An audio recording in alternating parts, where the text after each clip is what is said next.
جی فرمائیے. شاہ صاحب، ہم نے ایک دیوبندی امام کی ویڈیو دیکھی تھی، اس میں وہ کہہ رہا تھا کہ نا اعلیٰ حضرت کو فن حدیث میں مہارت نہیں تھی اور نہ اسماء و رجال کا علم تھا. وضاحت.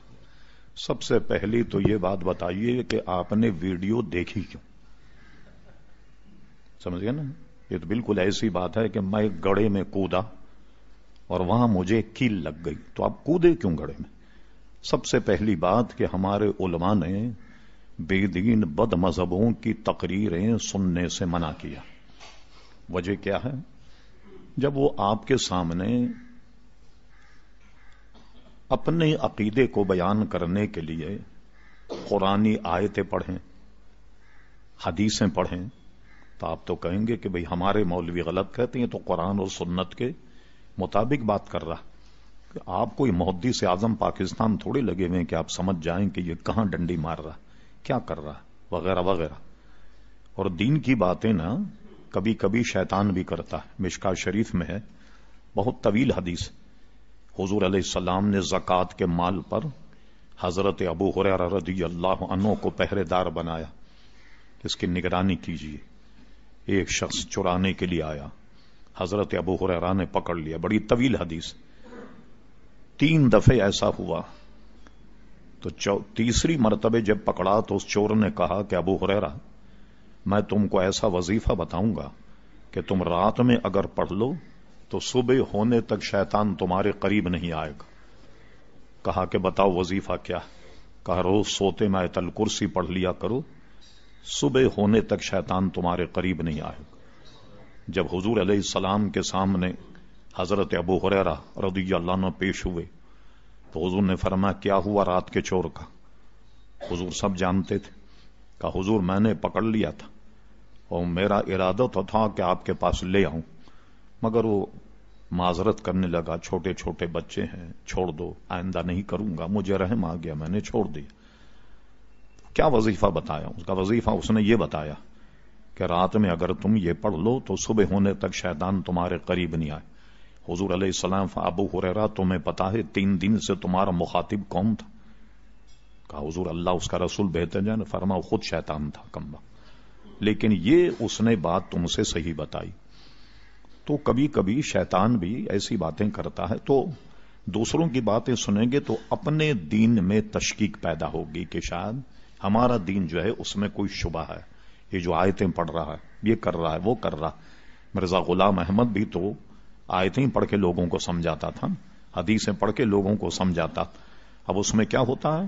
یہ پورا فن ہے جو پڑھنا پڑتا ہے. کبھی کبھی قرآن مجید کی آیت میں جو ظاہر ہوتا ہے وہ مراد نہیں ہوتی، جو مراد ہے وہ ظاہر نہیں ہوتی. کچھ متشابہات بھی ہیں کہ پھر ہم اس میں حضور علیہ السلام کے اقوال دیکھیں گے، مفسرین کے اقوال دیکھیں گے، تب جانچ پڑتال کے بعد ایک مسئلہ نکلتا. یہ نہیں کہ کوئی آدمی تم سے کہے بھائی کہاں جا رہے ہو؟ کہ نماز کے لیے جا رہا ہوں. تم نے قرآن کی آیت نہ بھائی لا تقربوا الصلاۃ کہ مت جاؤ نماز کے قریب. واہ بھائی یہ تو قرآن کی آیت پڑھ رہا. اور وہ یہ اس نے بتایا نہیں وان تم سکارا، جب نشے کی حالت میں ہو تو مسجد کی طرف مت جانا، نماز نہیں پڑھنا.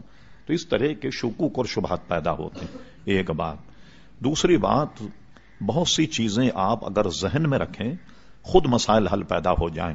میں نے گزشتہ ہی اتوار کو آپ سے یہ کہا تھا کہ اعلی حضرت امام اہل سنت کے کتاب کا اوپر کا صفحہ میں نے نکال کر کسی وہابی کو دیا اور کہا اس کتاب کو پڑھو.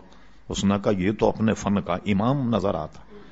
تو پھر بتایا میں نے یہ تو مولانا احمد رضا خان صاحب کا رسالہ سب منیر العین انگوٹھے چومنے کا ایک مسئلہ ہے جس میں پورے فن حدیث پر اس سے بہتر کتاب آپ کو دنیا میں نہیں ملے. یعنی ایک جگہ جو مسائل اکٹھا کیے نا تو فن حدیث میں اعلیٰ فاضل بریلوی کو مہارت تامہ حاصل تھی. اور جتنی بھی سندیں آپ لائیے، میں آپ کے سامنے اپنا ریکارڈ پیش کروں جو میرے پاس موجود ہے چھپا ہوا. امام بخاری تک کسی کی سند 30 واسطوں سے ملے گی، 25 واسطوں سے ملے گی. اعلی حضرت فاضل بریلوی کے پاس جب آپ نے حج کا سفر فرمایا تو ایک اس زمانے کے حدیث کے امام تھے جو اعلی حضرت کو انہوں نے اجازت دی ہے، وہ صرف 11 واسطوں سے امام بخاری تک ملتی. اتنی قریبی حدیث.